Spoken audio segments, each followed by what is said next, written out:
Dear students, today I would like to touch upon a few expressions that we make use of generously in our day-to-day life without knowing that these expressions are Indianisms.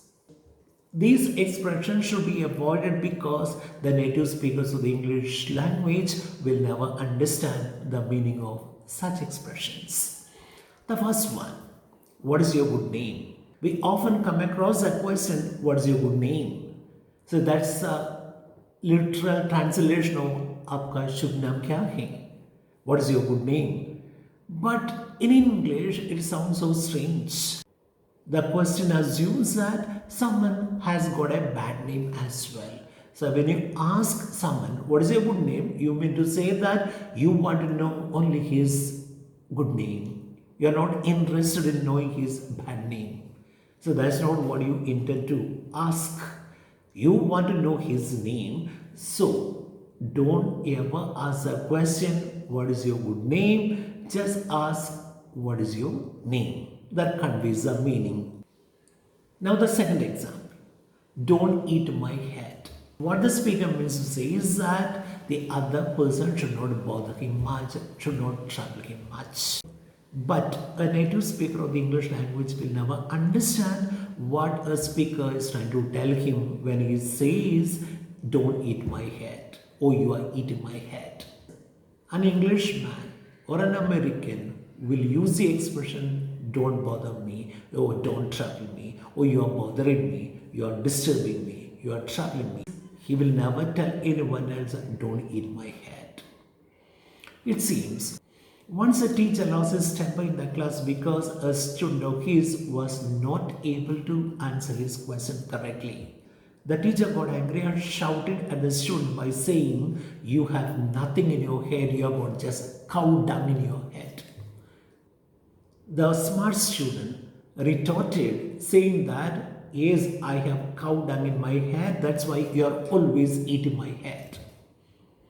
This made everyone burst into laughter in the class. So it's better we avoid such expressions. Don't say, eat my head or don't eat my head to mean bother or don't bother. Now the third example of Indianism. In India, you often hear one introducing another as his cousin brother or as his real brother or as his cousin sister, as his co-brother or co-sister, and so on. The expressions like co-brother, co-sister, cousin brother, real sister, real brother don't exist in the English language. A native speaker of the English language will not understand who the real brother is, who the real sister is, who the cousin brother is, or who the cousin sister is. In English, we have got just the words cousin, brother, sister, brother-in-law, and nothing more than that. So if you say, he is my cousin, the listener will understand whom you are talking about. You need not say, he is my cousin brother. He is my cousin. The listener will know you are talking about a man. She is my cousin.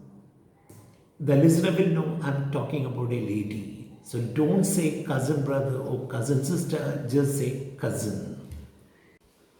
When you talk about your own brother or your own sister, don't use the expression, he is my real brother. The moment you say he is my real brother, the listener will wonder whether you have got a fake sister as well or a fake brother as well.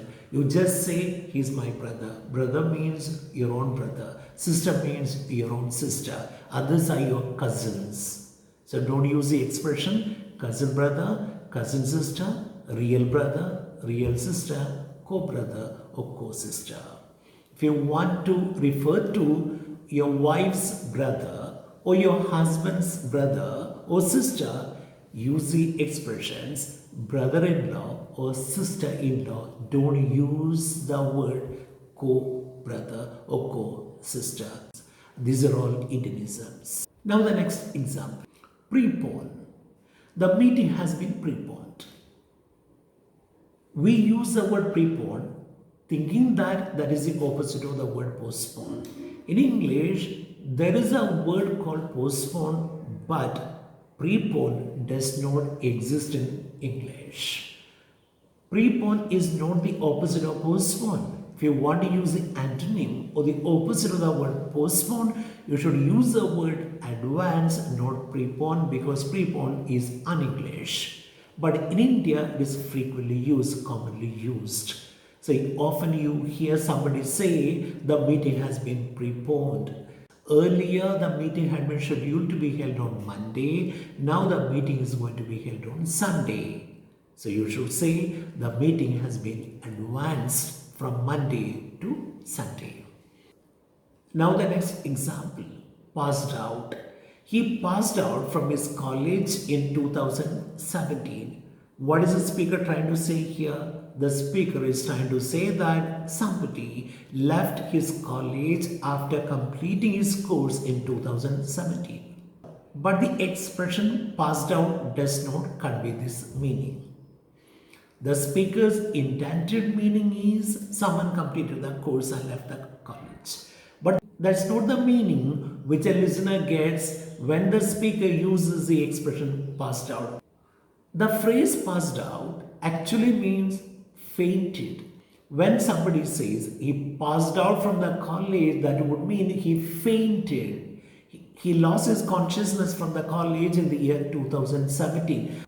That will never mean he graduated or completed his course or he left the college after finishing his course. So how do you correct yourself? You have to say he graduated from the college in the year 2017. Don't say he passed out from the college in 2017. Instead, say he graduated from the college in 2017. Graduate means leave an institution after completing the course.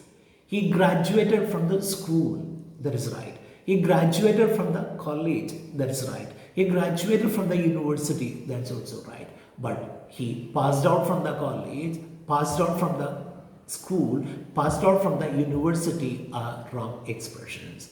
So remember not to say he passed out from a college, say he graduated from the college, school or university. Thank you so much for being with me. I'll come back with another topic of this kind.